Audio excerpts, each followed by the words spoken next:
Jackie Matubia. Yeah, why did you choose, like, this is the person I need to sit down with? Like, how did that come up? Okay. And how the salaries there? Like, how the payment? You don't have to go into figures, but is it some really good money? It's okay. I'll say there's two people that got a good check. And one of those people is people that I manage. Okay, Zari, and I'm guessing Diamond. And afterwards, I get a message. He's like, yo, what have you been doing with my wife? I'm like, what? Shit. Yeah. What? Feeling comfortable enough to go to like a radio show called Bedroom MCs. Yeah. You understand? Like, it's Zari.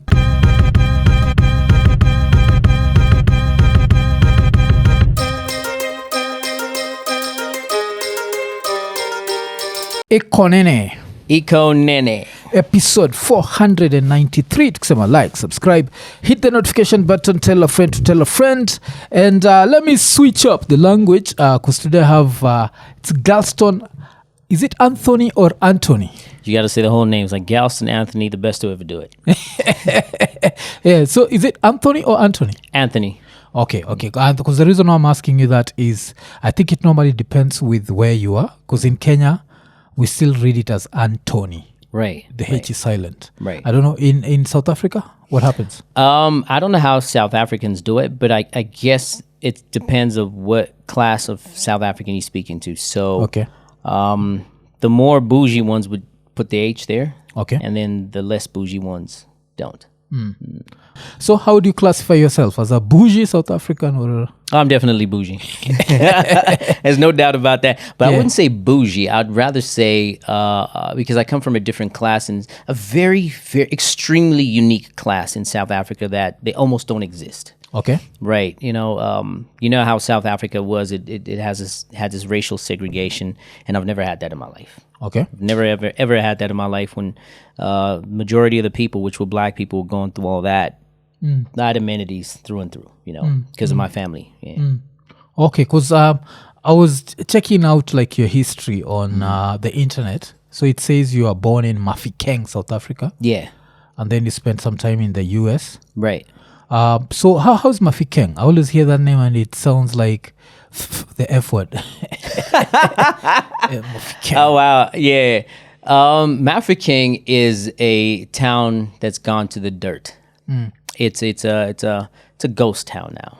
It's nothing to be, to write home about. But once upon a time, it was the glory of its area. It was quite a town, so to put it. But then there became a political change, and because Mafikeng at that time was not actually South Africa, it was part of a different sovereign state called Paputswana. Okay. Right. So it had a different relationship with the world as opposed to South Africa. That it was two different places, and then a coup happened, and then South Africa took Paputswana, and that was that. And most South Africans don't know this, by the way. Oh, okay. Because I think when I hear Paputswana. Yeah, it's different to Botswana.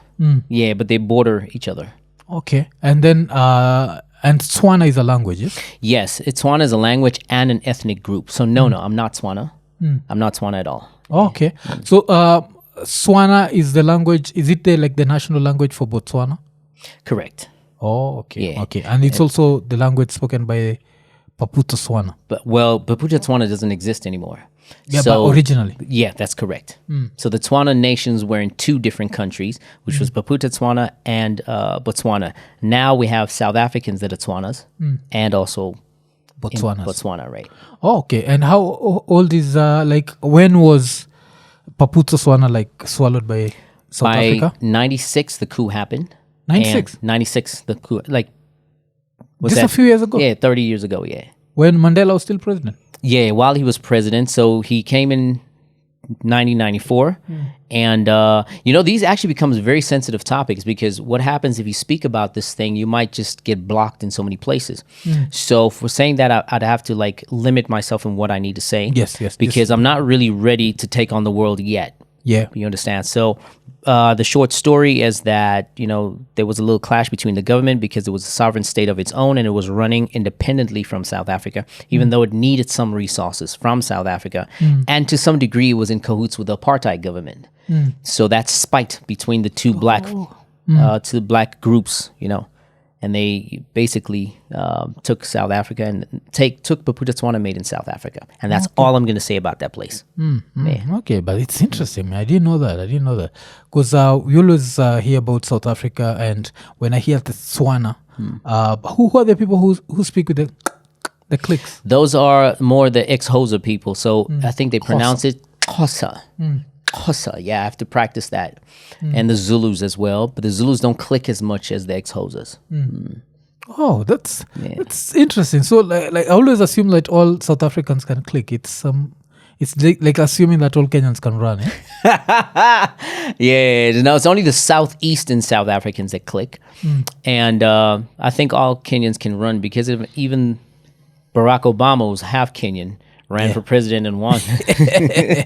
Yeah, if you look at it from that point. Because another thing I also noticed, like when I'm watching Tanzanian shows, and of course I'm using subtitles, I noticed that the average conversation in South Africa is different languages mixed up. It's not like, because in Kenya, if I'm talking to you, it's most probably English and Swahili mixed up. Right. We don't go into other languages. But I heard that in SA, the average South African speaks more than 2 languages. That is true because of the introduction of Afrikaans. So for those that understand, what happened is that Afrikaans at some point was pushed onto the black people when English already existed. So it was English, Afrikaans, and their ethnic group language. So that's why they speak, more than one language. But now that the ethnic groups have integrated, sometimes they can speak each other's languages too.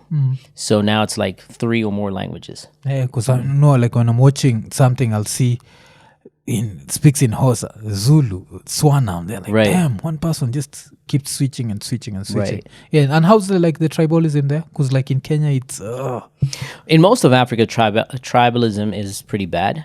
But in South Africa, it was there until probably the mid 2010s, and then it switched from black to white again. Oh, okay. Yeah. So it's interesting politics that South Africa has, in a sense that they keep. I don't think South Africans are keeping track of their own politics as we go. So the first president was an ex-Xhosa, and yes, for any South African watching this, I understand it's pronounced Xhosa. I understand, but it doesn't come off the tongue very easily, and I pronounce it wrong, and they will get mad. And then the second president was also ex-Xhosa. And then when the third president, who was vice president at the time, Jacob Zuma, is Zulu, they were like, oh, we can't give it to no Zulu man, And he became president, then everybody calmed down. Now the current president is a Venda man. So, since then it became a little bit better, and then they switched back to the racial dynamic problems. Oh, that's interesting. So Mandela is Xhosa. That is correct. And then who else? Mbeki. Also. Okay, and then Zuma is Zulu. Correct. And you're saying that Ramaphosa is? Venda. Okay. Right. Oh, that's good, man. Because in Kenya, like right now, we are going back to that political climate, because the elections are like 2 years away. So now the tribalism has started coming back, and that's what I was wondering, like, happens there. Because ours gets ugly. Yeah. Yeah. I can imagine that. It really gets ugly. So and growing up in the US, like, how does this happen? How do you get born in SA and then spend your early childhood in America? Like, your parents were working there, or what happened? So to make sense out of that situation, I came from a wealthy background, right? My dad was wealthy from day one. I found him there. I found him wealthy. So most black people, when they became wealthy, you found them like they became along the way, right? Yeah. So I was lucky in that instance. So we didn't have passport problems. We had the diplomatic status, so to put it, under the Paputswana government. And we're lucky. We could just fly wherever we wanted. Oh, okay. Yeah. And also given that both my parents have come from 2 different backgrounds as well. So it's a Mozambican and American side. So the world was my oyster, and I didn't even know it at the time. Oh, okay. So who was American? Mother. Well, yeah, okay. And the dad is... Yeah. Okay. So, and it's interesting because one can't label them that exactly, because even with they're halves as well. So to put it, I also did it on my side. My son is half Chinese. So we've got so much different backgrounds that it's hard to claim one nationality or one country outside naturalization or birth. Oh, okay. Yeah. And the US used to live where? Cleveland, Ohio. Oh, Cleveland. Okay. Big shout out to some good friends of mine from there and great supporters of the show. So there's Peter. Peter is lost. I think I've not talked to him for some time. And the last time I was in the US, I didn't go to Ohio. It was one of the places that I wanted to go to, but I think maybe next time. So how's Ohio? So most of my time was as a child. So I barely remember. When you grow older and older, you have only flash memories of certain things. Yeah. Right. You remember feelings or certain settings. So how is Ohio? I can only remember it as a kid. And outside, you lived there till what age? So what happened was that I went from Mafikeng, Cleveland. So it was in portions. Yeah. So until about the age 7, 8, somewhere there. Okay. And nowadays you still go there, or you just in Africa full time? Last time I was there was over a decade ago. The US? Yeah, but I'm going now this December for my 40th. Not December, October, and I just want to go to Vegas and. Now you can say you identify more with South Africa. This is where you've lived. Yeah. So schooling, how's schooling in SA? How is schooling in SA? What do you mean? How is it? Is it... Because when I think of schooling in Kenya, there's the private school where it's soft life, and there's the public schools where you're whooped. Every day, if you go home without getting beat up, it's that was a good day. Look, I'll tell you what schooling is like, but I'll give you two answers. What was schooling like for me? Because I'm not a typical South African. Yeah. And what makes it harder is that, or better and hard at the same time, is that I grew up in a school where I always stuck out like a sore thumb, right? I was easily noticed, and I was asked 100 questions, and I never spent a lot of time in one city. The maximum I've spent in any city was in my high school period for 4 years. Okay. So I'm moving city to city, right? So I'd have different experiences, but the one thing that stood out is that I was treated different. The white people and the black people, I think I had much more privilege than they did. So even if in every school I was the most popular person, but also bullied a lot.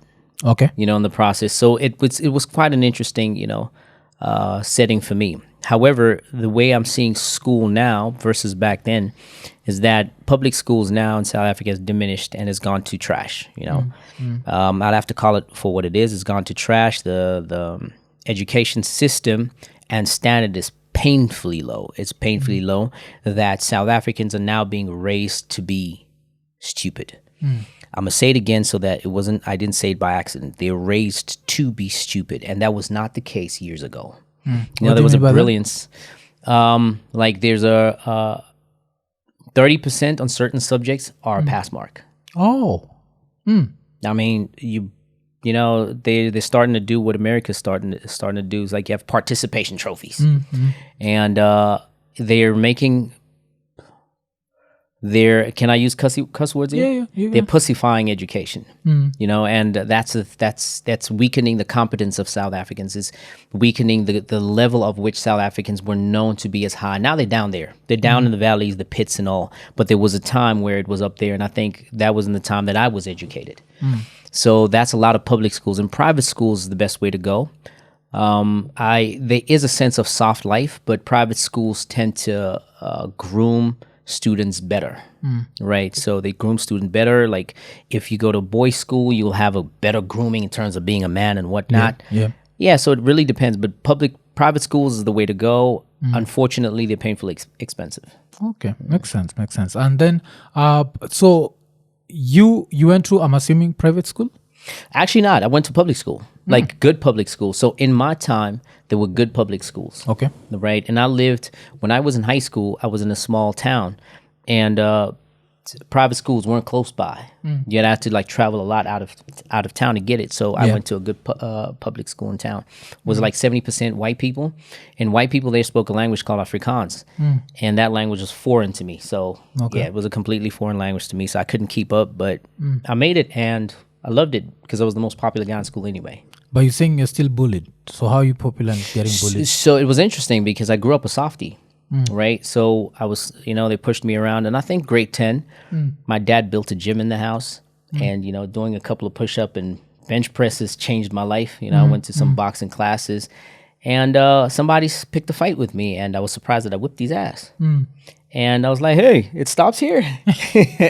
So I started dishing out ass whippings from the 10th grade onwards, right until matric. But I was popular nonetheless, but it just shifted the way from me being bullied physically to me being bullied by words, So, yeah, they tried, because I stuck out. Okay. And then, so high school, where do you go to high school? In a town called Zanin, Limpopo. It's a province in Limpopo, it's on the northern side. Okay. Yep. And then you ended up studying architecture. I did study architecture, and then I decided I was finished on the final year. Because the funny thing about it is, normally when I'm talking about real estate, because real estate in Kenya is really fucked up.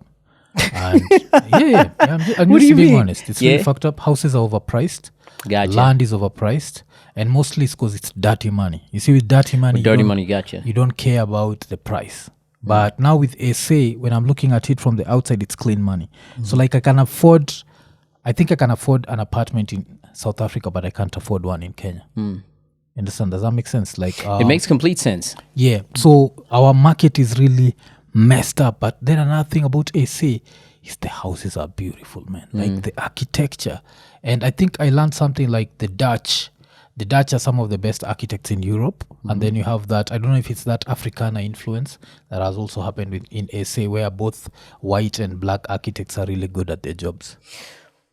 It's interesting you say that, because I once owned a Herbert Baker house right in an area called Waterkloof in South Africa. I mean, after the show, please Google Herbert Baker. He was a guy in the 70s and 80s that built amazing houses, right? Yeah. And so after I purchased it, I found out this was a Herbert Baker house. And the way they've structured or built South Africa was amazing. It's great. And when the education system at that time was very, very high, that when apartheid was, dropped a little bit or got rid of, the black people adapted some of the education that they had. Yeah. So at that given point, stuff like engineering and architecture and all that was taken from black people, and they continued from there on out. Yeah. Well, not so much now, because the denigration or the degradation is very, very bad. So the real estate market there is cheap in a sense that people can afford it from the outside, because the whole world is so expensive, and South Africa is a lot cheaper. But South Africans themselves cannot afford that, because their income doesn't allow them to afford their own beauty. Okay, because now if they can't afford in SA, they should know they can't afford in Kenya. They just stay there. Like I always check out, there's this page that I check out, I think it's called Luxury Homes Johannesburg. And normally when I look at the prices, like things that you are selling for like less than $1 million or even $1.7 million, like right now, that's what I'm checking. It's something I can't afford. But in Kenya, this would go for around $4 million. $4 million. So like, because the market is so, like, we always say that the market will reset itself, because at some point it has to reset itself, but it's taking too long. Well, it depends as well. When you're speaking about prices, you mentioned that you're going to go to Cape Town. In a time where you're going to Cape Town, being the United States. There's areas in Cape Town where the houses are highly overpriced. Okay. They're overpriced to a degree that an average house in Cape Town is almost more than twice the price of that in Johannesburg. And the only people that can afford it are foreigners. Oh, okay. Right? So foreigners actually just come in and start buying the houses there, and they make the whole area expensive. So in Cape Town, everything happens to be a little bit more expensive because it's foreign infested, and their dollar or their euro, puts good bank into their accounts. But the locals can't afford it, and they live in Cape Town. So that's the situation that you have. It's like you're looking at Kenya and you're saying, look, I can't afford housing here. How about I move to South Africa? Then South Africans become mad at that, because they're like, yo, everybody else is eating out of South Africa except South Africans. Yeah, because that's one of the things that I always say. Like, I remember I was even joking with my wife and telling her that when you're in SA, it's going to be hotel somewhere and then somewhere back to the hotel, because I'm afraid of this... the whole, let me put it in quotes, xenophobia. That's something that's not in Kenya. In Kenya, someone will rob you for the fuck of it, because that's a thief. I got you. Like I'm a criminal, that's why I'm robbing you. Right. But right now, if you meet some random Kenyan and you're like, I'm South African, and I've just moved into Kenya. I want to start a business. No one will be like, what the fuck? Go back to your country. We don't have that. Yeah. So I'll answer that question because South Africans themselves don't understand it. And the reason why I might have better knowledge of this because I'm an insider, outsider, outsider, insider. Right. So in South Africa, there's not really a xenophobic problem. There's a poor people problem with foreigners infesting their areas. Okay. So you don't go to Cape Town in the middle of the city and everybody's like, yo, scream, yeah, go back to... No, it doesn't happen. It's more of a poor people community, right? And then that hits the news and then the whole South Africa gets painted with that brush. Like South Africans are actually very welcoming to, foreigners. Oh, so if I'm like somewhere in... Is like Cape Town... If you're hanging in Cape Town... And I don't go to the ghettos, I'm safe. You're fine. Okay. You're fine. Okay. But it's not like you go to the ghettos and you're attacked. What happens is that, and I'm trying to say this carefully in a sense that I'm not trying to start poking, other countries for like no reason or like just trying to start something. Yeah. But there's certain groups like Somalis, Pakistanis, Nigerians, and all, and they come into the country and then they start their fair share of problems. For example, the Somalis are very popular going into the ghetto and start, having tuck shops and where they sell to the locals. So they've got the means of selling and the locals buy from them because they're cheaper and then sometimes they get poisoned. Yeah. Right. And then, they hate people for that, or they start businesses there and they can afford it because they get funding from the outside and people internally can't start a business there and then they start getting mad at them. Or Zimbabweans get jobs at cheaper labor because Zimbabwe is a country that also fell, Yeah. And they come and it's like, yo, man, we'll be underpaid as long as we get paid. Yeah. And then South Africans refuse to take those jobs. And so they're getting mad at a whole bunch of people. Nigerians that are particularly popular for coming in and, infiltrating and start messing up communities. The Nigerians do that a lot. I've actually spoken to a Nigerian celebrity on a podcast. It's like, yo, why are Nigerians as popular for doing that? And the poor community start reacting to that, right? So I'm like, I understand, but also I'm like, South Africans, you could do better. Okay. Because with the with the Nigerian one, it's crazy. Like that's one of the craziest things that I heard. It's a Kenyan woman who was giving this story of how she ended up being addicted to hard drugs without knowing because she was dating a Nigerian dude. Yeah. There's a certain group of Nigerians that do that, and shame on them because there's a flip side. Yeah. Nigerians are actually some of the most brilliant people in the world. So you have, the dirty group of Nigerians and you have these brilliant Nigerians and you barely get in between. Yeah, but I don't know if you know the version that I had. So there's a time where here in Kenya, I don't know if South Africa you've gone through that, but in Kenya there's a time where girls were like, we love Nigerian men. They have money and they're better at sex than you. Oh yeah, you guys have that too? Yeah. Okay. So in SA they were saying the same shit? Oh yeah. But you heard how they do it. So like there were not all Nigerian men, but there were a few Nigerian men who they date a girl and then they'd lace the condom with cocaine. What? Yeah. So when he's screwing the girl, she gets this out-of-world experience. And you show up with your non-laced penis and she's feeling nothing. Because you understand this dude, every stroke is... Because, Yeah. He's like... There's it, like you said, you're film, yeah. Yeah. And that's what was happening. So this girl was saying like she was losing her mind and she didn't know like, why do I love this dude? So every time she sees the dude, she just wants to go there. But it's because the dude used to lace himself with that.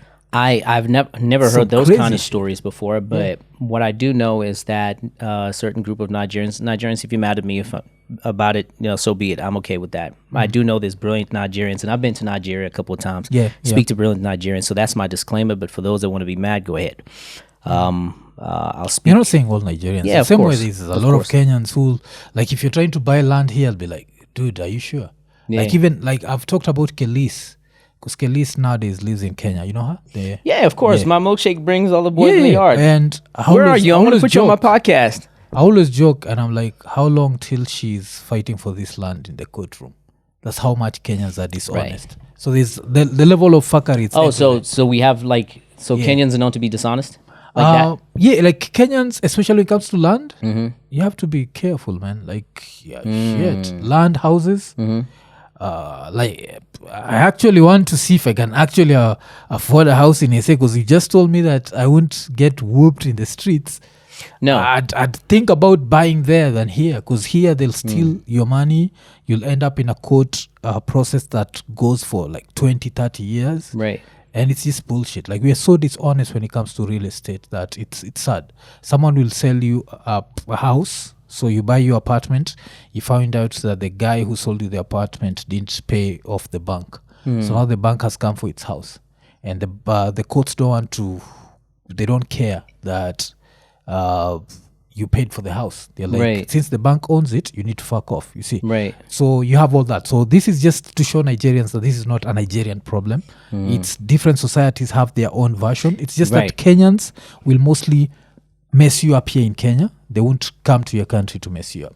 But here, they'll screw you proper. Well, the good news is that Kenyans have a good relationship with South Africa. Oh. So there's no beef between the two nations. You know, that's a good thing. But with Nigeria, there's a love-hate, because I wanted to refer back to the whole situation with the Nigerians in South Africa. They come into the communities. They usually go to the poor girls, and then they, give them money. They feed them money. You know how capitalistic Nigerians are. Yeah. And I was like, oh my God, these Nigerians, they know how to treat a girl, because girls have become addicted to money. That money has become their God. And they buy into it, and it's like, yo, man, you thought all that money was for free? I need that money back. Yeah. So you have to sell your body to get the money back, or else I will do A, B, C to you. And there's where the problems start. But the whole on the penis. Yeah, that's some crazy shit, man. I thought my penis was cocaine alone. Yeah, I had that, and I was like, I had that on, I think it was, there's this girl called Lynn Ngugi. You know her? She's a Kenyan. I don't know if I should call her a podcaster, but yes, like she has like one of the biggest platforms. She has over like 1.3 million subscribers on YouTube. Oh, shout out to her. She's probably the second biggest podcaster in Africa. Yeah, so that's where I had a girl saying that she used to have this guy who used, I think that's when she was still not on her own platform. She used to work for a company called Tuko. Now I'm talking about Lynn. And then I think that's when she interviewed some girl who was saying she used to love this Nigerian guy till she found out that that's what he used to do. And she was addicted. The is the part that you had to like emphasize. Yeah. So there was that. But as I was saying, like, we have all these things that we have as Africans that we don't like. So for me, it's always the dishonesty part, where if I'm buying something from you, especially if it's a car or it's a house, I'm not 100% sure that I won't spend the rest of my life in court fighting for it, because you sold it to me and sold it to another person. Or you gave me fake papers. So how is like real estate in SA? Is that a problem where someone can sell you land that's not theirs? Or not really. So I just wanted to clear something with the Nigerians as well. I did say it earlier, is that there are brilliant Nigerians, and I think we have to, as much as we're shaming these bad Nigerians, we have to acknowledge the brilliant ones. Yeah. But we're not going to go into detail, because that is not the platform right now. Shame the shameless Kenyans. Yeah. But shame whoever deserves a shame. I don't care about the nationality. I've got pride in shaming you for being bad. But they are brilliant Nigerians, and they are some of the most brilliant in the world. Like, easily in the top tier, top 3 most brilliant. Then you have the worst Nigerians. They're in the top tier worst people in the world. Yeah. So moving on to your question, do we have like property fraud in South Africa? It's not very big, but it exists. Oh, okay. Property that I am on now has that problem, and it happens to be owned by a very popular foreigner. I won't specify who he is. Yeah. But he was a very popular multimillionaire foreigner. So I acquired his house, and then there's a lot of impediments, and we're sitting in court.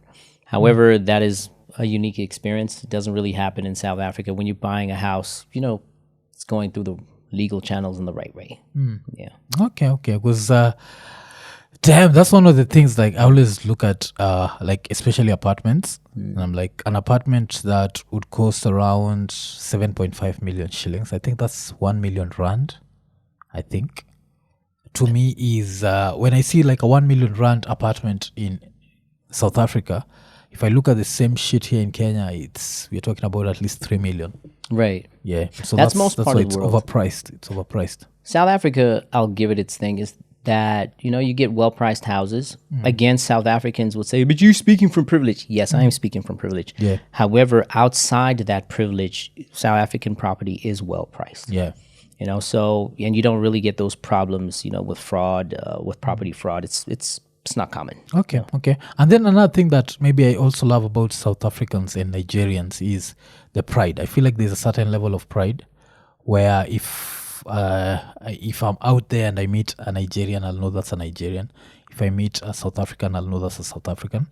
Kenyans, we have this habit. I don't know if it happens in SA, but Kenyans have a habit of a Kenyan will leave Kenya today in the time of the internet. Right now we have internet. It's not like back in the 80s, 90s when there was no internet.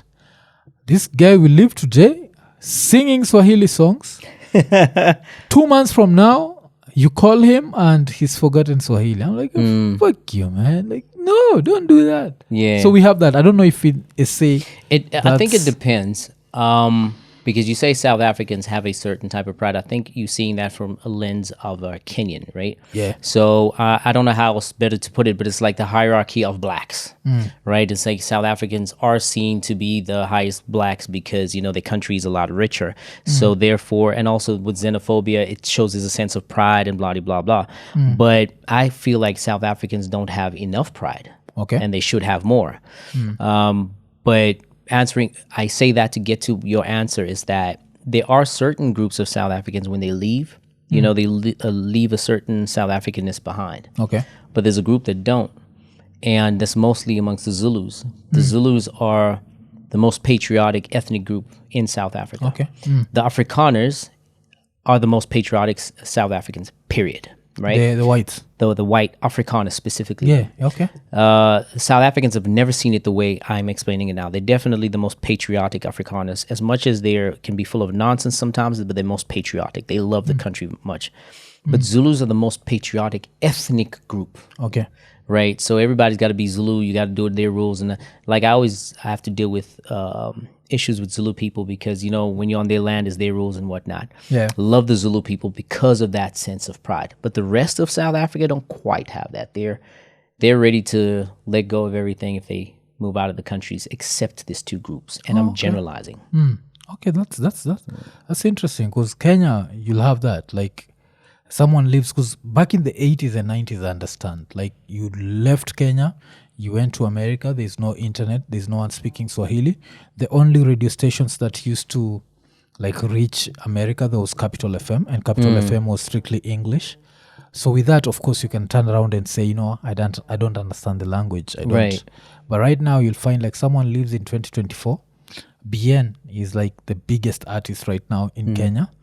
You blasting his music on the plane, and 2 months from now, he doesn't speak Swahili. They're like, man, stop it. Yeah, actually, let's talk about Swahili while we at it. Is that Swahili should become a more widely spoken language because it's spoken amongst 3 or 4 countries, right? Yeah. And it's very, very useful. So I'm surprised that anybody wants to let go of that language because we could say it's the most African language there is because of it's widely spoken. So shame on those people. But if it was a different language where it's spoken by only a small group of people and you don't really have reach, I would have more of an understanding to that. Yeah. I'd like to have more of an open mind when it comes to this kind of stuff. But relinquishing your Africanness, I'm not seen as African by most African people. Yeah. But I'm the most pro-African guy. I'm here in Kenya doing podcast runs. I go to other East African countries and West African countries.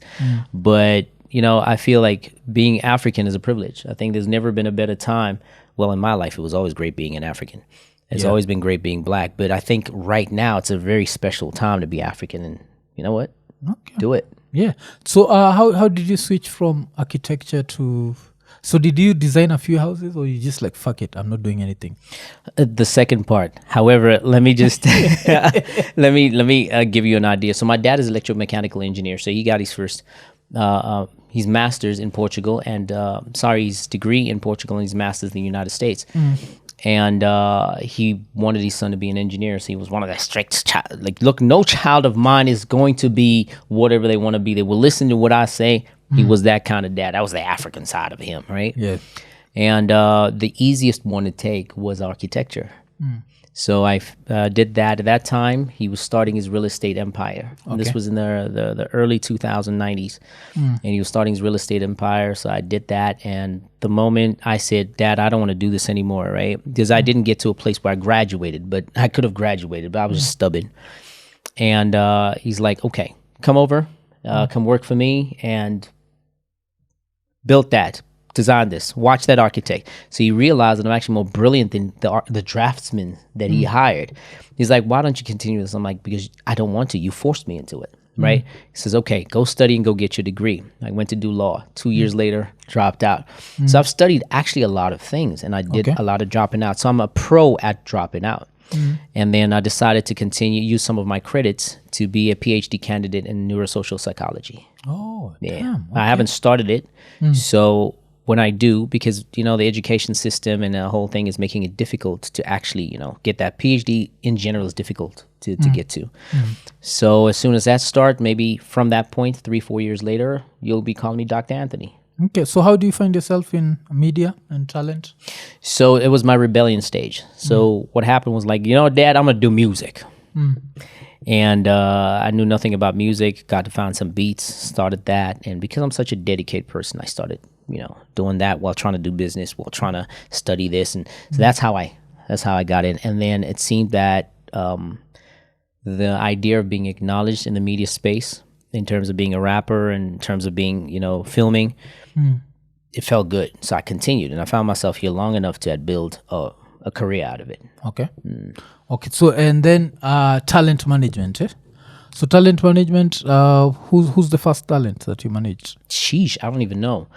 But I've worked with a lot of people from the earliest times, from Double HP to, you know, a squatter camp. I was their plug in certain parts of the provinces. Squatter camp is where Slicker on Life, right? You know, whenever they came to a certain city, there was a guy called Sugar Smacks. I was closer to him. It's like, yo, I'm in your city. How about you link us up here and there? You know, that's what I was doing. So it was little bits of things until it grew to a place where, you know, I took on full talent management. Yeah. I think in this area, East Africa, I'm more notable for being Zari, the boss lady's manager. Yeah. So, you know, I was her manager for a long period of time, like over a decade. Yeah. Okay. Because you met her in 2012? I did. I met her in 2012 on my radio show. Oh, it was a radio show? Radio and TV show, yes. Okay. It was called what? What was the name of the show? What was my Bedroom MCs? That was called then. Yeah. It was on a mainstream station? No, it was internet. It was internet. Internet. Oh, okay. Okay. Yeah. So how does this happen? Like, how does she end up feeling comfortable enough to go to like a radio show called Bedroom MCs? Yeah. You understand? Like, it's Zari. How did she allow herself to be on my show? Zari was not Zari in South Africa. Okay. Right, she was just a popular, we could call it influencer at the time, in East Africa, popular in East Africa, but living in South Africa. Okay. So my best friend's brother was like, yo, man, why don't you get, you know, Zari on your show? And I had a lot of people on my show. I met Habida. You know, I actually got linked up with Calligraph. I had their music, you know, played it on my show. This is back in 2012. This is long before they blew up. There was a girl named Ecstatic as well. There was Ace Don. Oh, you know them, right? Yeah. Kvo, K-Force. I always wanted to work with him, but we never got to work with each other much. But we've, you know, texted each other from back then. Different East African countries. There was, what's this OG from Tanzania? Professor J? Nah. Juma Nature? No, it starts with an A. AY, right. You know, so it was a lot of people, you know, from all African continents. I would either host them on my show or find their music and play. So there's like, yo, man, this girl named Zari, you know, she's big. I'm like, yeah, I've heard that before. And she came over to my show, and as soon as I laid eyes on her, man, oof, hey, man, oof. If anybody understood what young Zari looked like, okay, it was chemistry, you know, from that point out. And I had like a birthday party, and I'm like, hey, how about you come to my birthday party? She pitched, you know, and it was great. It was one of these up level cafes that was there, and she pitched. She came. We spoke about management. In the first, say, 5 years, there was no real formal work done. But it was a lot of groundwork being done in the sense I'm talking to people. They don't know her in South Africa. Then momentum started picking up, right? With stuff like Instagram coming into place, and it became an African thing. So, this is how borders started crossing each other, because Facebook was the bigger one at the time. And then, when the ball was rolling, it was easier for me to, build her career more and more. And in SA, how does she end up now, or how do the two of you end up making money? Because you're managing her, but in quotes, she's a talent, but not a talent, if that makes sense. Like, it does make sense. So we make a lot of money. We made, I could say, we've even spoken about it, is that we've acquired millions in terms of rands, in terms of me. I've just taken 20%. Yeah. So what would happen is, obviously, the way we've structured her brand is such a way that she's the most elite of all. Right? So you have elite South Africans, but we didn't keep it within the border. So we said, we're going to be elite Africa-wide. Okay. Right? So that gave her more a latitude to work. So different people from different countries would call her, hey, we want you just to appear and say, what's up at a club. Or, you know what, we want you to film something and present our house. Okay. And, so many different things. And I'd say, give me 20,000. And I was like, yo, let's negotiate. Hey, man, I'm only negotiating 19,500. And that's how, we got the brand going and making some good money. Okay. And of course, here in Kenya, I think she's one of the brand ambassadors for Samsung. Yeah. So I was the one that signed that deal. Oh, okay. Because I used to see her come and launch. So for a launch like that, what sort of figures are we talking about? I wouldn't tell you. Because with the first signage, I'm no longer a manager, so the first signing was actually under me. So it was her that was signed to my company, and my company was signed to Samsung. So I wouldn't tell you, but it could have been bigger. I would say that much. It could have been bigger. Okay. But the other people that we worked with in Kenya, I mean, they give us what we asked for. Ekonene. So nimeinterrupt show kukupatia some good news. Are you in the UK? Are you in Canada? Are you in Europe? You know what? Good news. Lemfi imefika jo. So ukiwa masaiza US, ukiwa UK, ukiwa Canada, ukiwa Europe, bado unzabaki umetuma pesa through Lemfi. No sahau, Lemfi ukupatiaga the best exchange rates. Na pia, ile story ya $20 cashback on your first transaction, ile kwa equivalent to $100, yo bado iko. So, unangoja nini jo? Usahau, tumia promo code ikonene. Yes? Alafu, pia kitu moja na nibamba saizi juu ya Lemfi ni the fact that si lazima ubaki umeseti do kwa your mobile wallet, uzabaki umetransfer do direct from your debit card ikikuja, alafu the exchanges themselves zinakuwaga instant. Alafu saizi pia kitu mushinaga nikiambia wasi wako US, jua still unzalipa bills za maparo ka uko maju. Unzalipa aje? Cause till numbers na pay bills pia ziko supported na Lemfi. So nangoja nini? Baki umeinstall Lemfi. Yes? Na umesikia vile nimesema US, UK, Canada, Europe. Chukueni Lemfi, chap. Kauko Dubai, masaiza UAE, Lemfi ina come soon. Alafu msisahau jo kutumia promo code ekonene. Unangoja nini? Lemfi, international payments for everyone. Let's go back to the show. Okay. And now you start out, she's not who she is right now.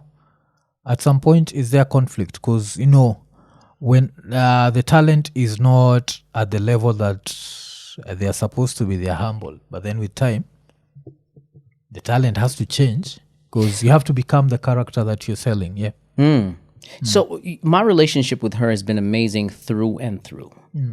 It's just more recent where it started, an ego issue, an ego money issue came into play. But my relationship with her was good. Okay. And I just got disappointed just to make it this way, is that I realized at some point is that I was her friend and she wasn't mine, Okay. But other than that, through and through, our relationship has been amazing, outside this mishap that created us not working together. But I've said this before, she'll probably come around and she'll give me that call. I'm waiting for that call. We're unlikely to be manager and talent again, but we had a deep friendship. I mean, she moved into my neighborhood at some point, right? Okay. And we lived security estates apart, not far from each other. But I moved to a different city now. I live in Johannesburg. She still lives in Pretoria. So we used to see each other quite a bit, Yeah. If I built a new house, she'd be the first one to be there to, bless the house. If she moved into a new house, I'd be the first one to do that. Yeah. So we had that relationship. Yeah. That's so that's all gone now for now. Oh, okay. And there's this show. What is it called? Young African? Young, Famous, and African. Yeah. So you were with her during that time, yeah? Yeah, through and through. So I'm actually on one episode in season 3. Okay. You see me for a couple of seconds. I was the guy that was emceeing the wedding. Yeah. So I'm on that the show wedding too. with the other guy. Okay. Yeah, Okay. with the other guy. yeah. I'm with that guy. With that guy. Yeah, because I think I watched season 1. Hey, Shakib, I'm not calling you that guy. All right, he is. So I watched season 1. I didn't watch season 2. Then season 3, I remember like my wife and the sisters were around and they were watching it. So I decided to watch. So I remember watching the wedding. Yeah, I remember. I was on that episode. Oh, okay, I was on that very okay. episode. So episode 1, I'm one of the first few things that you see. Okay. And so 2024, that's when you parted ways. You'd worked together for close to 10 years? More than 10 years, 12 actually. Damn, okay. So what happens with that? Like what I'll give you a what brief. happens to make people who've worked together for 12 years to be like, you know what, fuck it? Ego, man. Ego.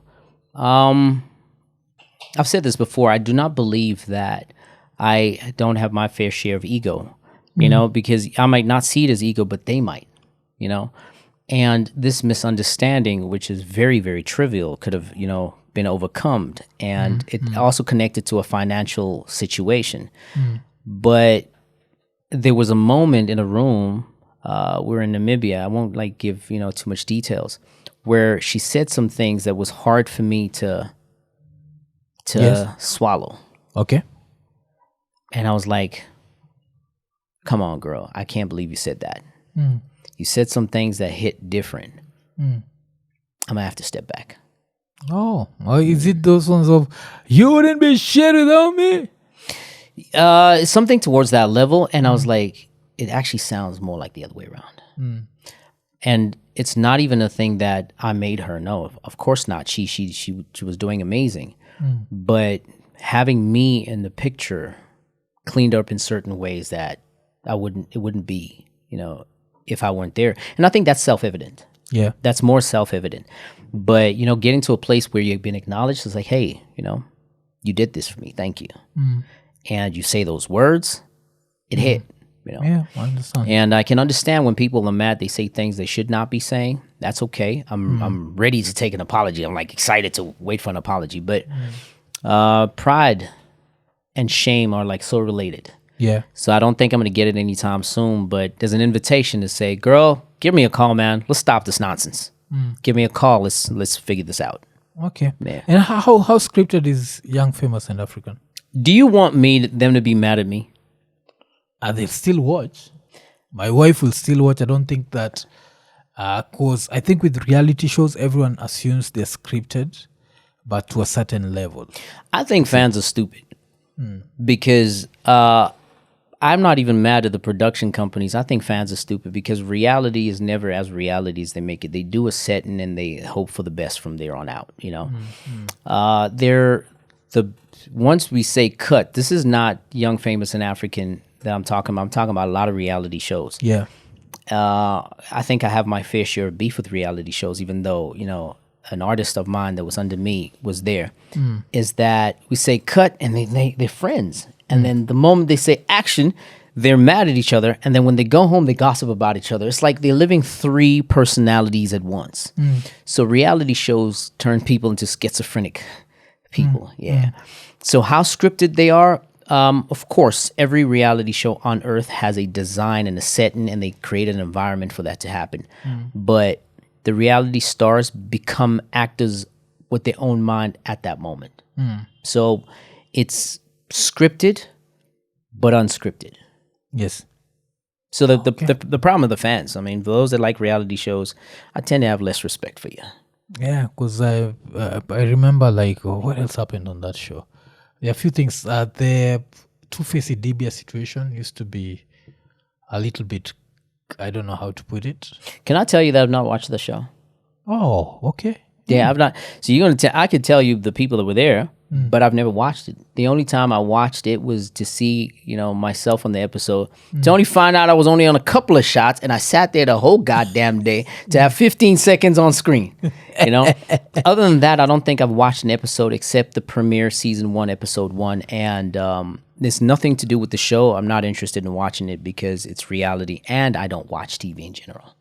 So again, just to say it, I'm not mad at Young, Famous, and African. I'm happy to go on. If they say, hey, jump on a reality show, it will be a great check and, expose my personality. But outside me watching how I did, I'm not interested in watching. Okay. And how the salaries there? Like how the payment? You don't have to go into figures, but is it some really good money? It's okay. I'll say there's 2 people that got a good check. And one of those people is people that I manage. Okay, Zari, and I'm guessing Diamond. I mean, he would have to come speak for himself, but you're not going to be wrong if that was your guess. Okay. It's not like the rest had like bad salaries. I'm just saying that I just know that the rest. So have not you many got as much of a amount. Diamond, have you interacted with him? Yeah. I mean, I was in the hospital when Tifa was born. Yeah, I was in the hospital when Tifa was born. I was there long before Diamond existed. So yeah, Diamond is an interesting guy. So we basically shake hands, and that's that. We've never sat and chat before. Just, yo, what you doing? Good. Yeah, man. Good to see you. Great. I'm 31st. Second in the morning. Yeah. Okay. And then, of course, right now, a lot of Kenyans know you for the G2G podcast. There's this interview you did with, is it Jackie? Jackie Matubia. Yeah, why did you choose, like, this is the person I need to sit down with? Like, how did that come up? Interesting. So I landed in Nairobi. I was hosted by Sam K. Actually, I gave Sam K a call. I'm like, yo, I want to, take this worldwide. And the first place I started with was Kenya. And he said to me, come to my house. I'll give you my house. You'll live there. And, he's a very generous guy. All right? Yeah. So this is part of my privilege, having a guy like Sam K. Yeah. And him and individual by the name of Jack, who I believe is his PA. They basically handled everything. Okay, good. We're going to a funeral. He said to me, look, in the morning we've got a funeral and it's a friend of mine, someone in the family died. Do you want to come or do you want to sleep it over for jet legs? I'm like, of course I'm going to come. Little did I know, it's a bunch of celebrities is there, Okay, yeah. So a couple of them was there. Jackie, I don't recognize Jackie. I don't know who she is. Only person I recognized was Bahati because, we had, how we met was a very, very weird way. And, a couple other people, Terrence was there. And I got introduced, but hey, this is so-and-so. Doesn't really matter to me at that stage. I'm just empathizing with, the situation. Yeah. Then fast forward, I said to Sam K, look, man, I'm looking for people to interview. It's like, yo, how about you do Jackie?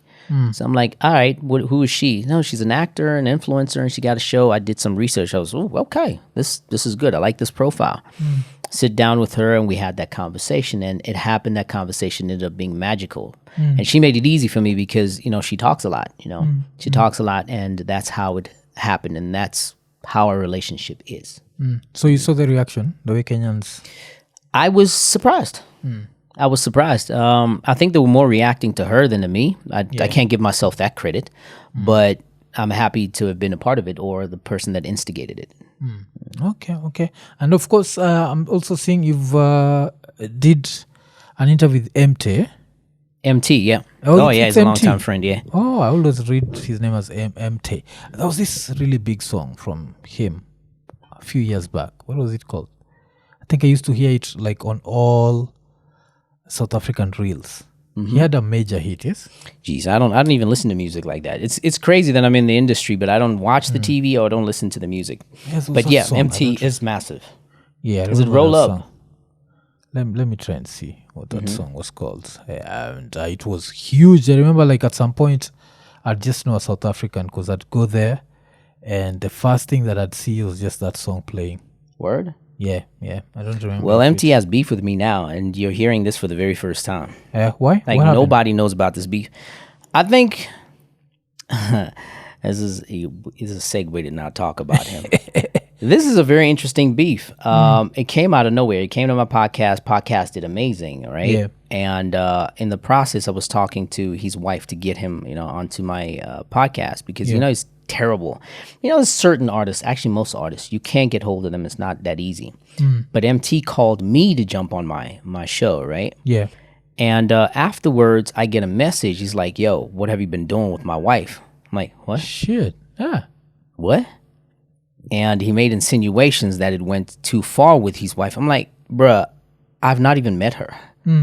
I've not met your wife ever in my life." And it's all there. The receipts are still there. It got so bad that I had to put a protection order on MT. Not because I'm afraid of him. There's nothing MT can do to me. He doesn't have that power or that level of influence. The other way around. Look, I'm not even clowning him that way. It's just that, when you go to war, you must know who you're fighting. And so I just said, you know what, just to keep it, let me go pull the bitch move, pull the protection order, keep him at bay, Okay. Yeah. Okay. Damn. And then something I forgot to ask you. You talked about something like losing everything twice. And I want us to go back to Zari. So did you feel like that was losing? Was that part of losing everything twice? No. Yeah. So losing everything. All right. Like I described earlier, I come from a wealthy family. Yeah. Right. And before I got married, and my dad, Delbert, you're gonna go into this life on your own. The only thing I had was what he taught me, and losing a lot of that. Started young in business, made a couple mistakes. My first mistake was getting a girlfriend. When I say getting a girlfriend, I guess I didn't understand how women are and didn't manage that relationship well, and made not so good decisions that ended up losing it. Then I rebuilt. And then got married, and then the same thing happened. Then I got married the second time, the same thing happened. So I realized you divorced, the first divorced. Wife. Okay. And so losing all those, the wealth and rebuilding, that's what I mean by losing everything. Because divorce is not the only thing that was an issue, is that once you get divorced, somehow for men, everything else falls apart. Yeah. Your business acumen falls apart. This has been taken from you and given to that person or given to that ex-wife. There's so many things that happen, and it destroys you. I don't know who has ever been, divorced before. And I got to that place a couple of times because I got divorced 3 years ago. And the difference between this divorce and all the other breakups is that this one chased my image. She chased me in every single way, my dignity, called all my business partners and say, "Yo, you know what? This and this and this about him," and they would look at me different, And did court. Did I do court? Like once a month, I'm in a different type of court. I'm in maintenance court, then I'm in magistrate court, then I'm in gender-based violence court, then I'm in like every possible thing you could do. She did it, And losing all that, and how I won the battle was not because I won the battles in the court, because I outlasted her punches. And so losing everything to being just nothing but the guy with clothes on his back. Yeah. And trying to rebuild from that, I feel like, fuck, I did amazing. Oh, so the first marriage lasted for how long? Each of them 3 years. 3 years. Yeah. So you're the problem, eh? No. I Are think you sure? I don't. Yeah, I know that's a joke, right? But I don't think I'm the problem at all. I think I make bad decisions on who I pick, and I'm also very myopic in how I pick the women. So I don't foresee what could happen in the future, and that's a thing that we as men should be having, right? So I live in my own world in the sense that I'm going to build this, right? When she's feeling or doing, I don't see it. It's like, there's my focus, So I'm a brilliant builder. There's nothing quite like me. But however, I'm the dumbest guy in the world when it comes to managing relationships, like the dumbest, So I think that was an issue. And when women see that weak spot in you, they're going to use it. Yeah, okay. They're definitely going to use it. And this is not an opportunity to talk down at women. I'm just saying that it was a bad decision making on my end and bad management on my end. And kids? Yeah. How many from both? One each. One each. Yeah, okay. one. Okay. Sons, daughters? Sons. Oh, okay. Thank God. Okay. Because daughters, you need to be there. You don't want your daughter to have daddy issues. I mean, I think that applies with boys too. You want to be there for your kids. Yeah. Again, privilege. I come from a family that, was well knitted, put together, strong father, so I turned out to be a man because of them. So my dad has other kids with ex-wives as well, and he wasn't there in a sense that he didn't raise them, in the household. He was there in a sense from a distance, and that created daddy issues, and I don't have those daddy issues. Yeah. Man. Like, I'm a hell of a man because of him. Yeah. Okay. And why do you think the second marriage was that ugly? Because the first one, you don't feel like the breakup was ugly. She just left. It was ugly until I met this one. Now, she taught me a lesson. Why was it ugly? So I got to understand something a little bit deeper. They say white people got cold hearts. Asian people got no hearts. Yeah. So she showed me how much of a heart she doesn't have. Oh, she's the one. I think you talked about Chinese. Yeah, she's Chinese. You met her where? Like in China or? No, South Africa. Okay. Yeah, in South Africa. So she showed me she doesn't have a heart. Asian people are cold. Asian people, come for me if you want to. They're gonna have like Asian characters on their mess on the DMs. You're lucky she didn't understand kung fu because you whooped your ass. Oh, she did kung fu, man. Like she did kung fu by courts and destroying me, my image, and that's kung fu, man. That's modern day kung fu. That's neo kung fu. Yeah, so they don't have hearts, and they're brutal. They're very, very brutal, and it's inside their culture. They're cultured that way. I think you must have done something wrong. Like maybe you didn't spend enough time with her, or you didn't. Because there's always, I think, with women, what I've learned, I've been lucky. I've been married for 11 years right now. I think I was talking to a friend of mine. I was telling them that I've never had one of those major fights that people have with their girlfriends and wives. We've had those. I think in 11 years, she screamed at me once because I was being an asshole and I was being a dick. That one, I take that. But I've never had that really explosive relationship where you throw things at each other and all that nonsense. My first wife did a lot of that. She came at me physically. She manhandled me. Yeah. So I've never had that. But one thing that I normally hear is a woman will complain, then stop. And then once she stops, it's done. There's a problem. Yeah. So you didn't have that like in the second relationship where she'd be like, brother, I'll tell you this. I'm going to answer a question that you didn't quite ask, but maybe it will help with the answer. I think when God created men, they created men with, that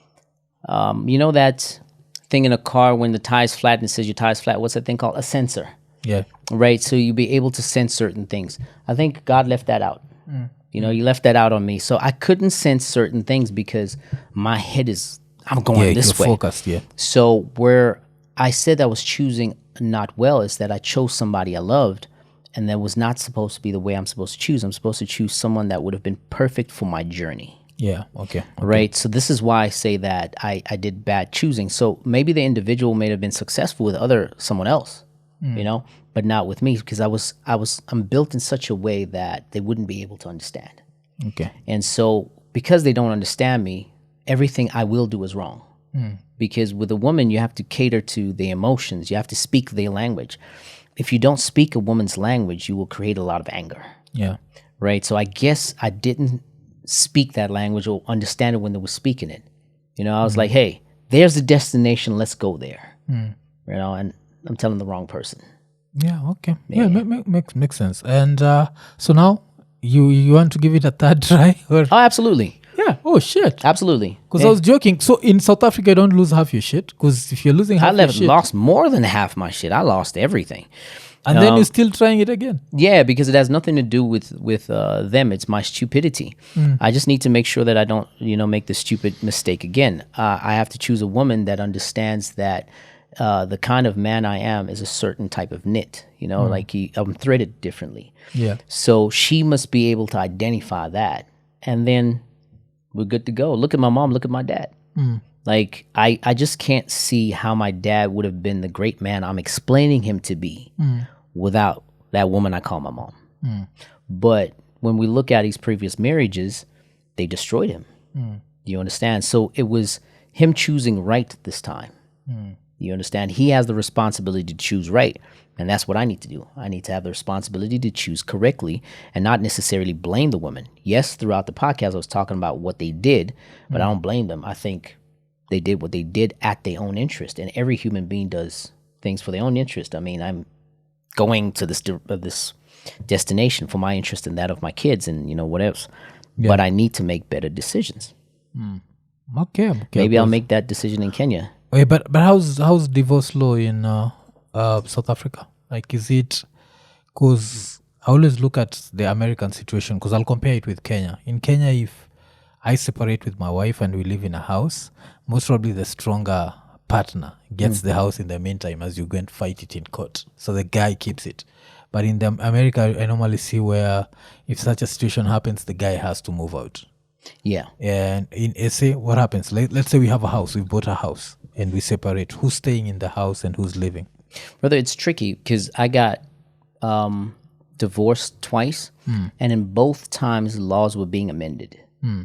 So the idea that the stronger partner gets the house or the weaker partner, now it's discussed between them until it's fought in court. Oh, okay. Okay. But before it was the woman gets the house. Even in SA? Yeah, the woman gets the house, and that was that. But now the laws have changed. But there's a very big gap between the written law and what happens in court. So to answer that one, I think you'd need someone who's a little bit more experienced in that. But if you're referring to what happened to me, I could tell you. But the law gives more leeway now. Yeah. Okay. And do you feel like technology has made co-parenting easier? Oh, I've never co-parented, but I always look at it that way. Like I look at the reason I'm asking this is back in the days, if you didn't live with your kid, you couldn't talk to your kid every day or even once a week. But right now there's the element of, first of all, you can move around. Cars are easier. You make it sound like cars were invented 5 years ago. Like, no, I'm just saying. Come on now. For Africa especially, like I can Uber and go there. See the kid. You asked a very complex question. My head just started lighting up. Did technology make co-parenting easier? Yeah, because at least not for me. It made it so much harder. Why? Yeah. When two people decide to separate, they try to find something wrong with each other. You would find that you post a certain picture. I'm with, if I butcher your name and I didn't pronounce it right, please, Kenyans, don't come for me. Mwafrika, right? Yes. And they just don't like you, or maybe you a bad dude to some degree. And it's like, I don't want my son around him because he's with Mwafrika. Like, nah. I don't want none of that. Yeah. So in that instant, made it more difficult because I'm around people impartially. If I'm going to talk to you, if I'm with this president and this has this political agenda, it doesn't mean I'm for him. And then I'm suddenly a bad dude by virtue of that. And so technology facilitates that. But in the same breath, it's more like you could do video calls more and more. But the same technology that is good for you can frustrate you. If she don't answer the video call, a 4-year-old son does not know what 6 o'clock is. Yeah. So it's a very complex question that would need to be funneled down to something specific. Okay, that makes sense. And this has also reminded me of when we were talking about Zari. So after the differences between you and Shakib came, did these differences happen when you're still managing Zari, or this is after? I don't have beef with Shakib. Never happened. So, but you have differences. That's what I'm saying. Like, no, we don't even have differences. Yeah, because through my research, I see like you've had public disagreements. I'm the best to ever do it, man. I built big brands. I understand how to do it. So what happened is that I had a conversation with Zari. Let me just think about it. Exposing this is a good thing. Yeah, sure. It sure is. It's called Ikonene. So we expose everything. What does Ikonene mean? Ikonene it is what it is. So, it is what it is. Yeah. All right. So here's my Ikonene sitch, right? So there was a complaint. Again, I'm not talking down to Shakib in this instant. There's a complaint that Shakib is not the man he needs to be. Can you help him? So me being me, I approach Shakib's like, yo, you need to learn to walk like this. You need to learn to talk like this. You need to think like this. You know, I'm that brand builder. Yeah. I'm privileged in the sense that I had a dad. I understand how this, and I'm a father as well. So I'm like, yo, he's about 10 years younger than I am. Yeah. Let me big brother you through this, right? When you're walking next to your girl, walk like this. You know, when you talk, because the difference between the worlds is so big. You know, he's a kid from the village. You know, he didn't have a father in his life and blah, blah, blah. So I've got a certain sense of privilege and a lot of experience that he doesn't have. So I built him. So I said to him, look, you now decided to be an athlete. How about we push your career properly? Okay. You and I get into a boxing ring, and you know how it works. We got to have beef. Yeah. So I'm going to say some shit about you, and you're going to just have to follow, right? And Shakib, being Shakib, he didn't respond accordingly. So that conflict to get into the boxing ring didn't happen. As a matter of fact, I wanted the fight to happen here in Kenya. You know, I was speaking to some certain Kenyan officials and to make that a part of the Kenyan economy. You know, like, you know, selling a lot of tickets to that degree. And it'll be interesting because nobody's seen me in a boxing ring before, but I'm going with somebody, all he can do for his life is just go to a gym, you know. And I've got the athleticism to do it, but I am 10 years older than he is and slightly lighter than he is. Yeah. But I wouldn't have mind kicking the shit out of him or getting the shit kicked out of me, you know. See what it can do. We put some money in the bank. We put some money in the country's economy. We wave 3 different flags, South Africa, Kenya, and Uganda, and make it one. So it was a win-win situation, but inexperienced Shakib couldn't see that or didn't come to the party. So that's why it didn't happen. So the beef kind of stopped because of that. Then at the same time, me and Zari fell out. So most people think it's because of Shakib. Oh, yeah, yeah. So me and Shakib have got no issues, you know. We've got no issues at all. Okay. And Diamond, at least you have his phone number, or you just, like you said, just used to say hi. It ends there. It's crazy because, and as much as I've met Diamond before, I've never had his cell phone number ever. Never. We barely talk. I mean, it's more of, hey, how you doing? You good? You good? Some depth, some love. He's an interesting character. He wouldn't be, I'm not talking bad about him, but he's not a character that me and him would share a room for a long time. He's, okay. Yeah. Plus, right now, he's 33rd, I'm thinking. Okay, Mr. Second in the morning. But he has done a great job building his career. And I'm proud of him as a black and African man. Well done. You know, nobody knew about Tanzania, at least South Africa, until Diamond existed. So South Africa knows Tanzania because of Diamond. So shout out to him. Okay. And back to podcasting, G2G. What does this mean? From one G to the other. You like rap. Oh, okay, okay. So you could be a chick and be a G, you know. Yeah. You know, you can be an OG and be a G. So it's just from one G to the other, you know. So it's real talk that is happening. Yeah. Then you talk about unorthodox thinking. So how does your pod go for that? Like some sort of unorthodox thinking? I mean, listen to me. Do I sound like someone who has a straight way of thinking? Like a few things that you've said. You've talked religion. You're a believer, which to me is very orthodox when it comes to Africans. Like every time I sit down with an African, the first thing that I know is they're religious. Prove me wrong. Then we come, oh, you're not. I'm surprised. So the fact that you are religious, somehow it's very orthodox to me. That's why I'm asking. Right. Where do you think the unorthodox thinking comes from? Because the rest of the stuff you've said, like you said, like both of us love rap music. So it's the sort of rap thinking that I'd expect. Yeah. Partially. Yeah. Again, the credit goes down to my dad. He did a good job raising me. My mom definitely as well. She did amazing job raising me. So I've been in different parts of the world, been raised in different places. When everybody was going to a school of thought, I don't know why they didn't tell me that classroom existed. Yeah. Right. So when there's the narrative of black people are synonymous with poverty, I'm like, oh really? Is that I didn't know. I couldn't think like that because of that. The reason some people think I'm out of touch of reality because of that. It's not the case. It's just I just don't subscribe to that thinking. So the unorthodox side as well is that when I put a politician in the room, because my podcast has hosted, you know, mega celebrities. It's hosted politicians right in my house. Like say, hey, come to my house. This is where the podcast is going to be. I'm not coming to you. And they would sit down and I would argue with them.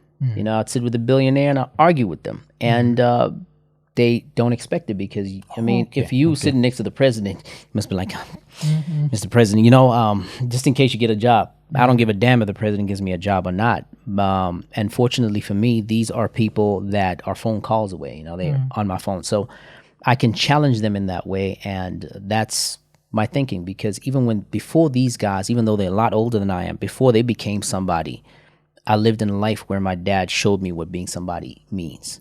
So I grew up with that thinking from the earliest stage. Oh, okay. And why did you decide to start the podcast? Because for me, I always say that someone pulled me in. I used to watch podcasts, but I didn't even know they're called podcasts. Understand like how interesting that is. Like I was even talking to Chaksi of Mic Check, and I was telling him that I used to watch him like back in the days. This is like maybe 5 years ago. And I'd see him just talking to people like the whole thing. And I didn't know like what is he doing. Like, this thing is online. By then I'm looking at it, I'm seeing like 20, even 50 views. But he just keeps doing it. I'm wondering like, what is it? So I didn't even understand what podcasting was. A friend of mine called DJ Zach was the one who told me like, you know, this is called podcasting. You need to do it because you used to be in the media, blah, blah, blah. And that's how I found myself here. You? How did you find yourself in the podcast space? What made you want to start a podcast?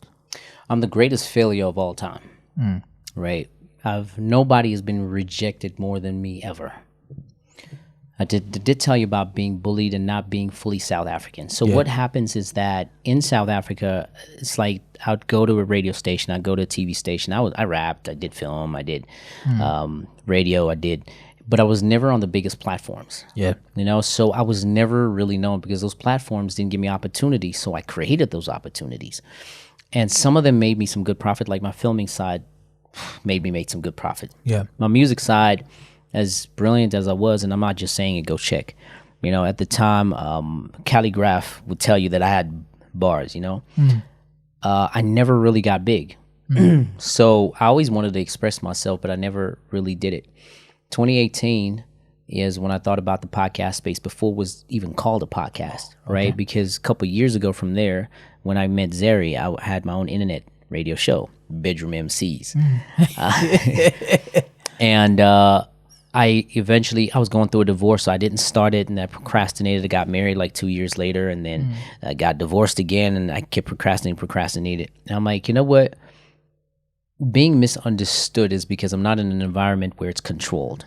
A podcast can expose a lot of things. Is that, look, I might be one of the only people in the world that can have access to some of the biggest and the greatest people and sit with them in a room and talk to them how they should be spoken to. Yeah. Right. So that was number one, to expose that, you know. Number two is that there are certain things about those certain people don't know.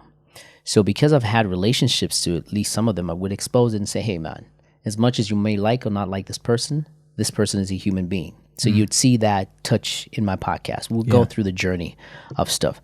Number four is that I don't live with my kids anymore. And my kids are growing up not knowing who their dad is. Yeah. I do not want some other man or person crafting who they are, because I come from a great bloodline. My bloodline is that of an amazing one. It's not royalty, but if it had to be, it probably could be something, you know, equivalent in its own world. And it's going to end because of how the world is built today. People are not staying in marriages and blah, blah, blah. So my kids' greatness will end with me. And the only way it can keep going is if they see who their dad was on a podcast. So I try to be as honest as possible. I try to be as rational as possible in the same time. Of course, I've got weaknesses in how I think in certain parts, but I want to express myself in that way. So the reason why I start the podcast, to make a long story longer or to make it short, is to express myself, to leave a legacy. I've been 21 years in the game. Nobody really knows me. They think I popped out of nowhere and suddenly with all these people. No, I was always with them. It's just now, 2 decades later, I understand how to do it properly and want to cement myself in the books. Okay. And how's the podcast space in SA? Because I think we know about, of course, I think most podcasters know about Mark G. And I remember the controversy a few weeks back, which I don't even think he apologized, yeah? Well, Mac G, no, I don't think he did. Did he? I don't really listen to Mac G like that. Yeah, so he didn't apologize. And I was there thinking like, damn, YouTube South Africa has different rules from Kenya. Because Kenya, damn, we have to, you walk on eggshells, man. If you have to go back to, what's his name? Mac G. Mm-hmm. So Mac G does a podcast where he says he does not understand how this girl Nini can't keep her men. And is it because maybe she stinks down there? Mm-hmm. And he just gets away with it. And they're like, damn, I wish I was in SA. He goes, I heard that and I was like, dude, you better cut that part out because you can post edit and remove something from YouTube. He didn't. He just kept It's interesting you the say channel that. Stayed. Because how I feel about Mac G, I don't think he's a good person as far as, an individual is concerned, but I'm taking this from the podcasting space because I've never met Mac G. So I don't deem him as a good person. But he's brilliant in the sense that he's created, excuse me? Why do you think he's a bad person? No, I didn't say he's a bad person. I just don't think he's a good person. Right? Okay. It doesn't mean you're automatically bad. But I think the brilliance of what he did and said was amazing because he used freedom of speech to his advantage. Right? He used freedom of speech to his advantage and to rally up his relevance. Right? And now you could backtrack that, no, he's got the biggest podcast in the world. How do you got there? So it was sneaky and clever of him. Well done for that. Yeah. Him speaking down about somebody else, for me, it's neither here or there for me, right? If he said that and was my woman, one or two things would have happened.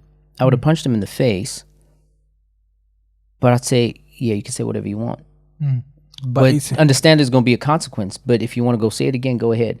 But I wouldn't go punch him in the face the second time because I'd pull that Will Smith move.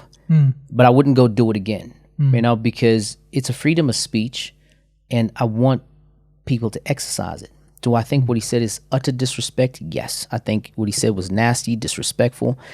But it's one of that spaces where there's a fine line. It's like exercise your freedom of speech. Be responsible about it. He chose not to be responsible. He chose monetization and making money out of it.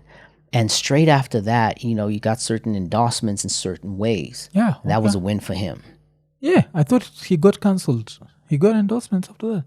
Certain endorsements, like private endorsements, and the 1-point-something million followers are behind him through and through. Yeah. So is he disgusting for saying that? Yeah, absolutely. I think he said that because I think she'd once accused him of the R word, that he promotes R culture. You understand what I mean? And I think for any man, when a woman does that from nowhere, because I remember around that time he said, just prove it. Just ask one person to come out and say, I've done this nasty thing to them. And no one came out. So I feel like he kept that for 4 years. And it was like, one day I'm going to get you. Because this was back in 2021 when she accused him of that. So he was like, I'm going to get you one day. And then this conversation just starts. The way podcast, you never know where a conversation is going. Yeah. I mean, you hear that and then you decide to use that. Because the R word can destroy you. As a man, it can destroy you, especially when it's coming with no proof. It comes at such a heavy cost. So I think that's what he was trying to do. I don't think he'd do that to any random girl. This specific one, it was like 4 years ago when I was still small. You did this. Now I'm getting you back. This is my way of getting you back. I felt that. I mean, it's quite an observation. I mean, obviously you've got a level of thinking or a level of insight or a level of looking at some things more than, say, a regular fan. But the privilege that women have is that they could use... they've got a chamber, one in the chamber that they can pull out and will destroy you. So Mac G tried to, desensitize all of that, making him uncancelable, so to put it. Yeah. So it's kind of like he's branded himself in such a way that he could say whatever he likes, and if he continues to say, he will not be shaken easily. I think that's a good thing. Yeah. But it doesn't make him a good person. Okay. In the process. Now, the R word thing, I do not know anything about those allegations and whatnot. And if he did, I think he should be kicked in the face, definitely, a couple of times. Am I promoting violence? No. But I'm talking about in a sense that he must not get a slap in the wrist. Eko nene. So, nimeinterrupt show kukupatia some good news. Are you in the UK? Are you in Canada? Are you in Europe? You know what? Good news. Lemfa imefika jo. So ukiwa masaiza US, ukiwa UK, ukiwa Canada, ukiwa Europe, bado unzabaki umetuma pesa through Lemfi. No sahau Lemfi ukupatiaga the best exchange rates, na pia ile story ya $20 cashback on your first transaction ile equivalent to $100, hiyo bado iko. So unangoja nini jo? Usahau tumia promo code ikonene. Yes. Alafu pia kitu moja na nibamba saizi juu ya Lemfi ni the fact that si lazima ubaki umeseti do kwa your mobile wallet, uzabaki umetransfer do direct from your debit card ikikuja. Alafu the exchanges themselves zinakuwaga instant. Alafu saizi pia kitu mushina nikiambia wasi wako US, jua still unzalipa bills za maparo ka uko maju. Unzalipa aje? Cause till numbers na pay bills pia ziko supported na Lemfi. So nangoja nini? Baki umeinstall Lemfi. Yes. Na umesikia vile nimesema US, UK, Canada, Europe. Chukueni Lemfi chap chap. Kwa huko Dubai, masaiza UAE, Lemfi ina come soon. Alafu msisahau jo kutumia promo code ikonene. Unangoja nini? Lemfi, international payments for everyone. Let's go back to the show. They've got a chamber, like one in the chamber that they can pull out and will destroy you. So Mac G tried to, desensitize all of that, making him uncancelable, so to put it. Yeah. So it's kind of like he's branded himself in such a way that he could say whatever he likes, and if he continues to say, he will not be shaken easily. I think that's a good thing. Yeah. But it doesn't make him a good person. Okay. In the process. Now the R word thing, I do not know anything about those allegations and whatnot. And if he did, I think he should be kicked in the face, definitely a couple of times. Am I promoting violence? No. But I'm talking about in a sense that he must not get a slap in the wrist. No. As in I'd say she falsely accused him of promoting that. I think he just interviewed some guy called Jub, who was coming from jail. Is it Jab or Jub? Now that guy's not a good dude. Yes. You see, that dude's not a good dude at all. After the interview, I think she said, since you interviewed this person, you are also promoting that sort of culture. I think that's what he took personally. Because with podcasting, I don't know if you've had the same problem, but I've had the problem where people don't want you to sit down with people they disagree with. Yeah. And you tell them that podcasts don't work that way. Like last week, I think I'd interviewed a certain lady. She's a former politician. She's a senator, so she was thrown out of her party. And she came here with that Cat Williams energy. So she really dropped names and did that. And I remember someone had written on the internet that, why are you giving these people platforms? And I told them, like, if you want to send your complaints, you can send your complaints to PO Box, blah, blah, blah. Go fuck yourself. So you gotta write a letter as well, like send it to the post office. So go fuck yourself in Swahili. It's Kajitombe. So it was like Kajitombe, Kenya, and people went wild with it. And it was that, like I was trying to say, we have to be able to sit down with people that we disagree with and people that we don't look at stuff the same way. So I think that's maybe where I understand why he'd do that. But have I also stayed that away from people? Yes, there's this one interview that I really wanted to do, but my wife didn't want me to do it, and I never did it. It was about a Kenyan guy who'd gone to the US, and in the process, I think he helped this lady. No, he went to the US, and before he got his papers right, he brought in a lady to the US, and she went there. But then she was able to get her papers before him. And then she decided to call ICE on him. So he ended up going to immigration court. And this guy just lost it this once.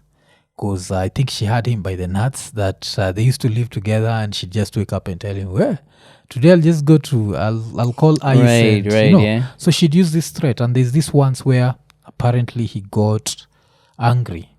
And after he got angry, he ended up hurting her. And he says that it was winter. And he ran out in socks and just went to the highway because he wanted a car to hit him. Yeah. But in the process, he saw a police car showing up, and he just stopped the police car and surrendered and said, I'd hurt this girl. He thought he'd unalived her, but she was still alive. And so he did a 14-year stint, then came back to Kenya. So when he came back to Kenya, he gave the story. And then a friend of his was like, you know what, Mwafrika, you need to interview this guy. And then there's a side of me that's like, this is a violent guy. Like how, because even in the studio, there are weapons, man. Like what if I say something that pisses you off? And you grab something. So that's one of the interviews where I didn't do. I think I would have done a great job if we sat down. You'd have had a very good conversation. But there was also the fear of, I've never sat down with someone who's done, at least to my knowledge, such a crime. So what I will say to you on that is that get the bravery to do it. So there's two type of braveries that I want you to have.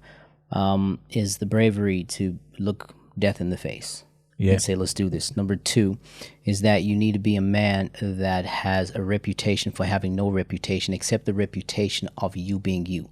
Yeah. Because what happens is that the stupidity of fans, and I'm using that word very, accurately. The stupidity is that you, an observer from a very fractured glass. You're not seeing what it is. I would have sat down with that guy, and where I disagree with him, I'd say, yo, man, you deserve to burn in hell. But I also understand why you got to that place, right? It does not mean that I am now saying, go ahead and, you should have unalived. No, there's none of that. But it's time to have this conversation. Number two is freedom of speech. Freedom of speech is so important. I'm not sure how freedom of speech in Kenya is allowed, but there's countries around Kenya that you dare say something, you go missing. Yeah, Tanzania, right? Uganda, Rwanda. Right. Like we're the shit around here, so we have to keep it that way. Right. Yeah. And the thing is, people are not really understanding how important freedom of speech is. And if you don't have freedom of speech, you are destined to be a poor country.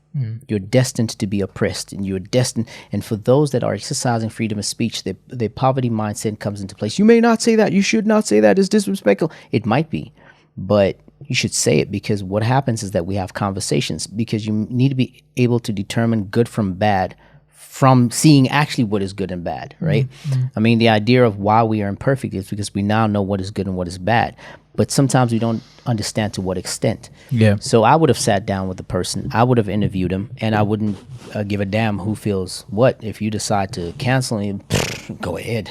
What's going to happen? No, I don't think with him, I was not even afraid of cancellation. Yeah. I was just afraid of that level of rage. I've never seen it. Like it's one of those things that I see on TV where because the story gets even more interesting, because the guy, and right now I think he stayed in Kenya for over 2 years, so maybe I don't know if he thinks I'm a bitch and he'd never do the interview, but the guy, I think he told me, I don't know if he's the one or his friend told me, that he now met the girl, because remember he thought he'd unalived her, right? But he caused a certain level of brain damage to her, but she survived. But then with that level of disability, she couldn't live in America, so she came back to Kenya, and she ended up in, I think, Eldoret. And now when he finished his 14-year stint, what happened? He was deported, So because remember, his papers were not right. Right. So after his 14 years thing, he was deported. At least deported. He got free food. Yes. Came back to Kenya and met her at a supermarket. And they smiled at each other. That's how that's such a powerful thing, because it also shows you human resilience. Like, you took this person through the most horrific thing in their lives, but they still somehow smiled at you. Because I think maybe that after sounds 14 like a years, movie. Yeah, sounds like a movie. And I think anybody listening to that would actually be even more angry, right? But we have to understand that we get to a place where people have done nasty things to me, and you forgive them. So you have to get to a place where you just forgive people, so that the peace can be upon you. Yeah. Right. So the brain damage thing, I can imagine if I had to go through a certain brain damage, my brain is the most powerful tool on my body, and I'm not even saying this in generalization to everybody. It's like my brain is, an amazing one. You take my brain away from me, I've got nothing left. I've got a lot left. I've got what I look like left. Yeah. But it's one of my main thing. It's what makes you. So it's going to be hard for me to forgive somebody, but if I need to have peace, and considering this is a woman, and a woman that needed protection, and you take that away from her and she smiles at you, I mean, the woman should be commended highly, to say that, hey, the power of forgiveness, or the heart to do it, shout out to you. Yeah. And also the fact that he actually spent his time, he did the time. He was a nasty human being for doing what he did, but he did his time, he paid the price. We got to get to a place that said his price was paid. Okay. His price was paid. Yes, you can't pay a price for human brain damage. I get that. Before anybody tries to make scrutiny out of it. But, he paid what was believed to be the equal price. And also, like, I think another lesson to be learned from that is this thing of blackmail. It's dangerous. Like, you have to understand. I always say, like, I always say that one of the reasons why I don't get into street fights, especially with strangers, is you never know how much much rage this person is. Yeah, and how much they're ready to lose. And the guy is going to take it out on. Yeah, like how much they're ready to lose. So that's one of the reasons why you'll walk away. Not because you're a bitch, but because maybe this dude has nothing to lose, especially in an African context where, like, for example, I think in Kenya they say the youth unemployment rate is 67%. So it means that 2 out of every 3 youth that you meet has nothing to lose. And it means if he decides that freedom is not worth it, you and your small fight, you might end up losing too much. So you agree with me with the poverty state of mind? Yeah. Poverty state of mind is very dangerous to itself because this poverty state of mind doesn't go kill rich people. It goes and kill other poor people. So what happens is that, and I think people are going to hear me speak like very down on poor people. It's like it's their own fault. That's not the case. I'm just speaking about the state of mind. Is that being poor at mind is a very dangerous thing. Yeah. When you're poor because of economical situations, I mean, sometimes you're born into it and there's not much you can do about it, especially if you're too young, don't have the right education, the right tools. I understand that part. But if you choose a poor state of mind, violence, all these bad things, the crime rate for women, gender-based violence shoot up. All those kind of bad stuff happens. So, yeah, a lot of the times you avoid people with that state of mind or that economical situation so you can stay out of trouble. So I get it. Okay. Like, have you ever hosted someone and had like a horrific story? Oh, yeah. Or horrific experience? Yeah. Which one stood out to you? Hosted someone on my podcast. Yeah. Oh, you thought you meant in real life. Yeah, I've dated a couple of celebrities. No. Yeah. And oh my God, they were terrible people. No. So I think I have the command of respect. People understand that you don't behave like that on my podcast. Yeah. No matter what title you carry, Galston Anthony is the best to ever do it, and he runs this podcast. And that applies when I'm on your podcast as well, is that I have to respect you. I'm a guest in your country. I'm a guest on your podcast, so behave. Okay. But so you are talking about horrific in the dating scene. You've been that unlucky? Yeah. Shit, you've been unlucky. Yeah. I don't think, you know what? I'd like to see myself as a good man. I just don't think I'm very smart in the dating world. I don't think I have that eye that sensor. That sensor was not put into me, So I'm not able to see certain things. And I think by virtue of that, I make bad choices in choosing the women. For me, I'm not saying that they're the bad people. It's like they don't know how to run this machine. Okay. That makes sense. So the podcasting space in SA, because I think that's what I was asking you, and then we went off. So apart from Mark G, who else is there? Like maybe speaks just South African languages and is known. Are there such podcasters?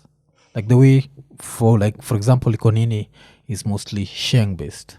So it means that the audience outside Kenya can't really understand it 100%. So do you have those like Zulu based podcasts? And they might be. So please understand that I live in a bubble, right? This bubble is so bloody amazing that the outside world sometimes, doesn't bother me. But I could tell you what podcasters I would like y'all to listen to when it comes to South Africa. There's a lot of podcasters, like an inundated field. Like there's just a whole bunch of them. I'm the new guy in the game. Yeah. But guys like Sizwe and Mpofu Walsh, go listen to him. He does mostly politics. Okay. He's a great listener. He's not like me. I confront situations. He's a great listener. So he extracts good information out of the politicians as well. They tell their stories. There's another guy, he's hyper emotional, Panuel, the Black Pen. He's hyper intelligent, but hyper emotional as well. Yeah. So some of the times you're like, bruh, calm the hell down. Like stop, putting everything on blast. But in terms of intelligence, he's got it. Then there's Sona, white old man, Sorry, Mike, for calling you old man. I hate it when people use that language. Let me say it again. An elderly man, probably late 50s. Okay. And he's one of the only other person that hosts politicians and can challenge them. Okay. He's like, that's nonsense. This is what I think, So, yeah. I'd say go listen to those guys. But it depends on the vibe. You as an individual, if you're not that serious into that life, then you probably want pop culture stuff. Okay. So G2G, why did you decide for it to be a traveling podcast? Why not just have it in essay? Because it's easier that way. It's easier to produce, easier to...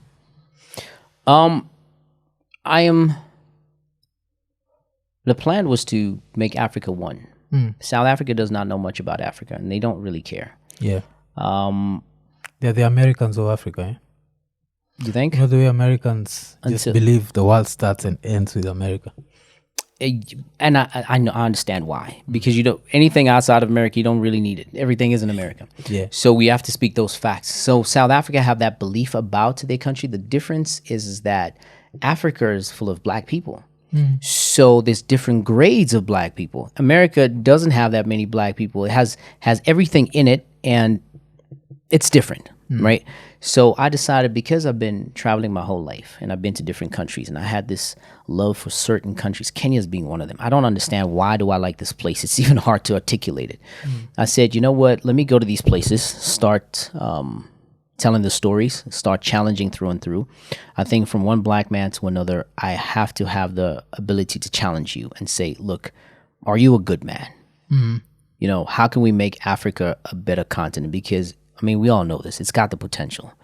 The problem is its people. People will blame other stuff like colonialism. Great. Those are facts. We know that. But one of the main engines of destructions is us. Yeah. So I am lucky enough to be born in a family that made me travel around. So let me not end that luck by just staying in one place and speaking to the same goddamn people all the time, and let the world be my oyster. And people like Traore, I don't think I'm very far from speaking to him. Okay. I want to speak to all these tyrannical leaders. Hopefully I can get to your president one day. There's a guy that I like. So our president is tyrannical, eh? He's what? Tyrannical. So you said you no. I didn't say he's tyrannical, because I don't know him like that. Yeah. Okay. Right. If he is, then I'll call it out. But I don't know him like that to be able to say that. Right. I think I used tyrannical in the next sentence. I said him. Yeah. Right. That's all. I was just joking. Yeah. But there was a guy called Raila Odinga. You know him very, very well. I liked him years ago. I'd like to have an opportunity to sit down with him. There's quite a few people I just want to sit down with and have a conversation and challenge them on a real basis. In the same way, I think when I look at SA, I'm always like, damn, if I could get some time with Malema, because I found Malema to be very interesting. He's one. He's tyrannical. But he's super interesting, and I love the fact that the way he fights for Africa, and he's not afraid of anyone. Like, even I think he'd predicted that Donald Trump would embarrass Zuma. Not Zuma. What's his name? Ramaphosa. And then he went there and he was embarrassed. And I remember like watching that and being like, you know what? Malema had said this would happen, and that happened. So, yeah. He's South Africa's most brilliant politician, for sure. He's tyrannical, lives down the road from me, like literally down the road from me. Yeah. But he's tyrannical as hell. It's hard to trust him. But there's sometimes when he says certain things, you're like, hey man, we didn't see it that way. Yeah. Yeah, he's that dude. I've texted him many times to come on my podcast. Hey man, he's just blue ticking me, man. He's blue ticking the hell out of me. Oh, you have his number? Yeah, I got his number. Damn, Yeah. I need to ask you for that number. He starts blue ticking me like, I'm in Kenya the next time you're in Kenya. How rich are politicians in SA? Because in Kenya, they're rich as fuck. In SA, like how rich are politicians? Because I remember hearing something like Ramaphosa's, there was some money found like in his farm. There was like, was it under a couch? Maybe I should look at this couch to see how much money is here. Yeah, there was like how much was it? Like 400,000. It was a couple $100,000. Yeah. Yeah, in hard cash. So politicians, you know how it works, man. They lobby money for the interest. You know, they would do this either through rallying for elections, or they would do this through getting government tenders by making sure they have agreement with certain people. Politics is a dirty game, right? Didn't like it growing up. I understand it now. I don't agree with it, but I understand it, right? So everybody wants to. My issue with politicians is that they get rich and lie to you. They lie to you and they make you fight each other. And the more you fight each other, they get funding from different places so that y'all can continue funding, and they get rich and they just give it to their children, and, you know, they move on and move on and move on. But do I think politicians in South Africa are as rich comparatively to the ones in most African countries? No. They are wealthy as hell, but I don't know how the rest of Africa do it, because they get proper wealthy. It's so interesting because I did a post, because I always react. I do these reaction videos where I just do short videos and react on things. So I was reacting to the Kenyan president. Like this past weekend, he's donated stuff worth how much? 24 million shillings. How much is 1 rand? Has how many shillings right now? Is it 8 shillings? 7,000. 7,000 shillings is... It's 1,000 rand. 1,000 rand. Yeah, so it's divided by 7. So let's say he's contributed like 4 million rands just this past weekend. Yes. And I was asking, like, how does this, where is this all this money coming from? And I remember, like, someone went to the comments and started telling me, you know, he sells chicken, he sells like an egg is 10 shillings, he sells eggs worth 1.5 million shillings a day. That's 1.5 million shillings will be 200,000 rand a day worth of eggs. I know even in South Africa that's some bullshit, right? Yeah. One person to be selling that amount of eggs, that's bullshit. Yeah. Look, obviously politicians through and through, this is not a one country thing. This is everywhere, where politicians, where they destroy their own country for their own wealth. Yeah. Shame on black people for doing that. And shame on black people for doing that, because black people have had it hard. I never had it hard. So the other people have. Yeah. But the pain just to watch that, you know, and you say that you're going to do better for your people, and shame on those people. Yeah, you keep doing the same bullshit. You keep doing the same bullshit. So they find ways to make money. Like, I don't know if I should say this. I'm going to take a chance. I was so mad early on today. I spoke to you about a guy called Jack, you know, Sam K's assistant. Yeah. And I was so mad because I can't get into Uganda easily. I have a South African passport. I should just go to Uganda, and they charge me $50 to get in. $50 for what? And also the ticket, because I'm flying from Nairobi to there. It's the same price of flying from Nairobi to Entebbe and back is the same from South Africa to Entebbe, to Nairobi, to Dar es Salaam, back to South Africa. Oh, shit. Yeah. So why the hell are you guys lobbying that money so much? Why the hell are we having visas? What's that visa doing to the country? It's doing nothing. So why are you robbing your people and robbing other people as well out of it? Okay. Make better for the country. And I know Ramaphosa is very rich, yes? Yeah, but he was rich long before. Yeah, before the presidency. But he was rich. Does he wear like rich people shit, like expensive shit? Like his shirts, jackets, and all that? Well, I don't pronounce his name right neither, but you're worse than I am. Ramaphosa. Ramaphosa. Oh, it's Posa. Yeah, so the PH is a P. Okay. We read it as 4. Right. And the South Africans are very good at coming at me for it. Yeah. I'm not Venda, so they'll have to get over it. But I just want you to know it's just pronounced as Ramaphosa. I don't know. I haven't met him. But when you're watching him on TV, is he wearing some expensive stuff, watches, suits? Do you know I don't even pay attention to him like that, but I don't think so. Because the reason why I'm asking you is the Kenyan president was pictured like a few weeks back. He was wearing a 1 million rand jacket. All right, run that back for me. So 1 million there's rand a piece jacket of cloth that you wear as a jacket. Yeah. And it cost 1 million rand. Yeah. And Did Jesus make that jacket? Like, what was so special? Bullshit ever. And like I went on a rant about it, and someone was there correcting me like, you're jealous, you're what? I'm like, no, you're an African president. You're a president of a shithole country. You need to just... Okay, that's interesting, yeah? Yeah, you can't be out here wearing a 7 million shilling jacket. 1 million rands. Like, what the fuck is this Wait, cloth? how did you know it was... Kenyans are quick, man. Like, because we know he wears expensive shit. Like, his cheapest shirt is $2,000. Like, he wears this Stefano Ricci. So Stefano Ricci is like the brand that he goes for. So he was wearing this jacket and people just Googled and found it's 48,000 euros.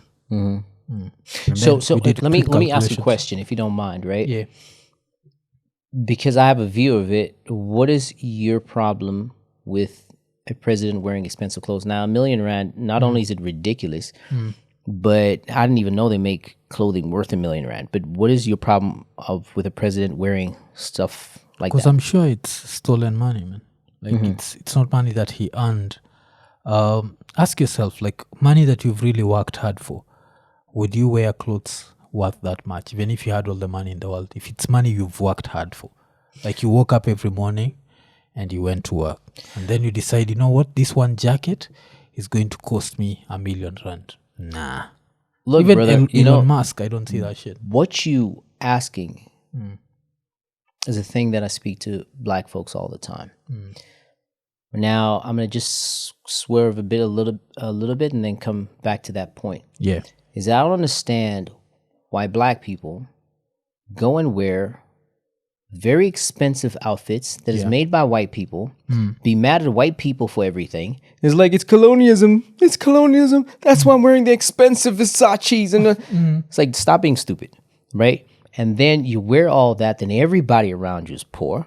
You just happen to be a very fortunate musician, a fortunate actor, or whatever the case may be, and you're wearing all these things. And then you have these poor people praise you. It's like, oh, do you see how good such and such a person did? That's stupidity.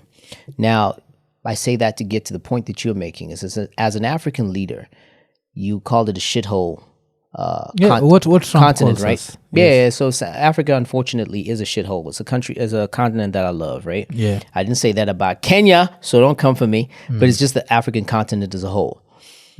And you want to take your wealth and say, look at me. Do you see this? This is real expensive.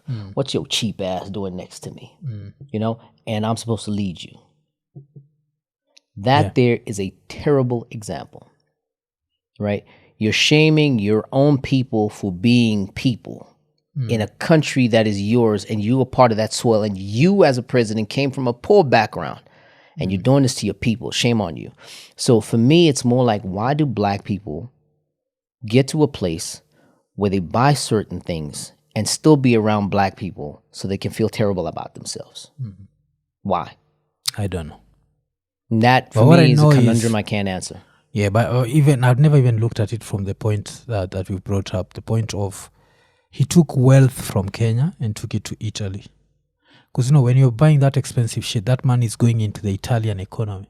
Yeah. And these are clothes. These are things you can buy here in Kenya. And you can still be rich and just wear a normal shirt. Yeah. Like, even the former president is much richer. Of course, through politics, the dad just stole everything in this country. So you remember the former president, Uhuru? So the dad was also super rich. I think he has like 500 acres of land. This is land that was supposed to resettle like part of the Kikuyu community. They ended up in Rift Valley because he stole all the land. So you have all this shit, and now ended up bringing conflict over land. So we know these presidents and them stealing and them being super wealthy. But this is the first guy that we've seen who wears red bottom shoes. You know, like he's just like a rapper. Red bottom shoes, watches, Russo. Richard Mille, you know, like expensive watches. Like if he gives you whatever he's wearing on a random day, if you can get someone to buy that, you'd at least end up with an apartment. That's just clothes. But now the worst thing about clothes, apart from the watches, because the watches have resale value, clothes don't have resale value. Red bottom shoes don't have resale values. No one is going to give you $2,000 for red bottom shoes. They'll still give you, like, Kenyan will still be like, oh, pesa gapi, 3,000 shillings, yeah? That's like 400 rand. No one is going to give you. Is that how Kenyans speak? Because that's not how I heard it. You see it. So it's sad. Let me put it like this. Challenge to the president is, if, obviously I don't know much, I know of him, but I don't know that well of him because I don't live in a country where I have to, suffer the misfortunes of the bad leadership. Let me put it to the president like this. If your outfit is worth 7 million shillings, how about instead of buying Italian wear or Swiss watches, how about you take that same 7 million shillings, get a couple of your own people, your own friends, tell them to start watch companies, and they can sell those watches for 7 million, and then the economy comes back into the country.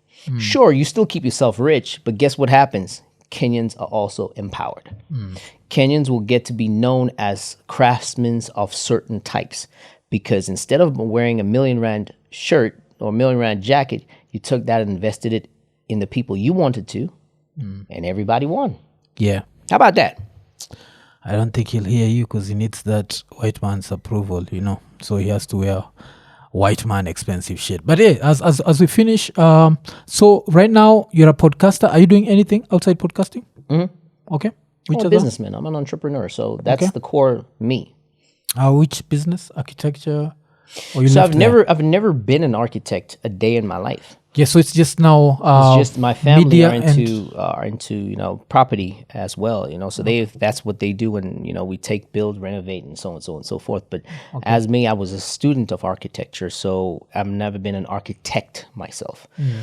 What do? I run businesses. I've sold some of my businesses, and I'm starting new ones. So I sold my production company. Okay. So my production company, you won't see me do any new productions, and I started a liquor brand called Sorelle. It's not off the ground yet, but it's gaining some sort of traction. I'm just waiting for legal papers to say this may be sold in stores. Okay. That will take a while to do. And there's other certain private businesses that I buy into and say, okay, cool, I own certain percentages and equity shares and, get my little dividends from month to month. Okay. Yeah. Okay, and for I always talk about African leaders and their legacies, yes? And how I normally feel like they don't care about their legacies, that one day when they're gone, or how will people remember them?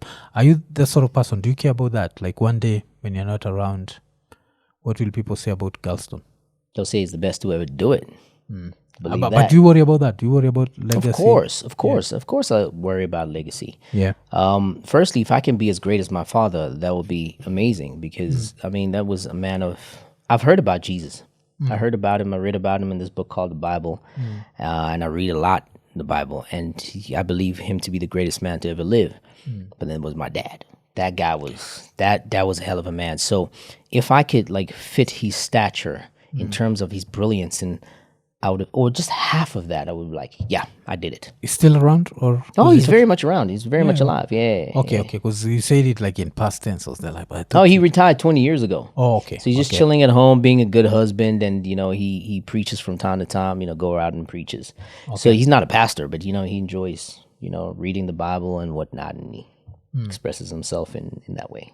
Okay, thank you, man. This was episode 493. Okay, 493. Sheesh, man, I need to get to where you need to get. Well done, man. 493. I'm on episode 29. Yeah, but we all start somewhere, man. Because I always remember episode 1, 2, 3. You just find they just pile up and you find them in the hundreds.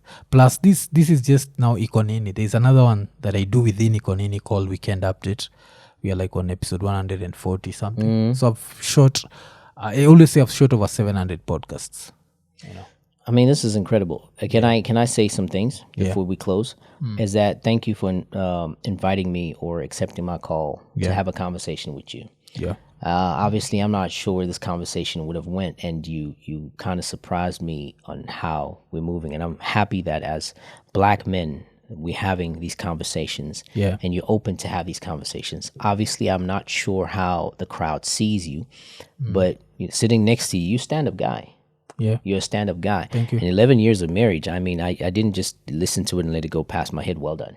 Yeah, well thank done. you. In a world where marriages don't survive, well done. I hope to do 11 years one day. I can combine my 2 marriages and it doesn't make 11 years. Yeah. And well done to that. Keep going. Continue to be the voice of Kenya and the voice of Africa for that matter. Just continue because we need more of these kind of podcasts where they talk sense. And I'm talking nonsense about saying certain things so there's a certain scandal of some sort. Look, sometimes they're going to take a sound bite and make, do with it. I know how that works, but at least there's sense that you're saying. And I'm happy to have been on your podcast, and there's a lot of sense with that. So in turn, when you come to South Africa, just know that you're on my podcast. Okay.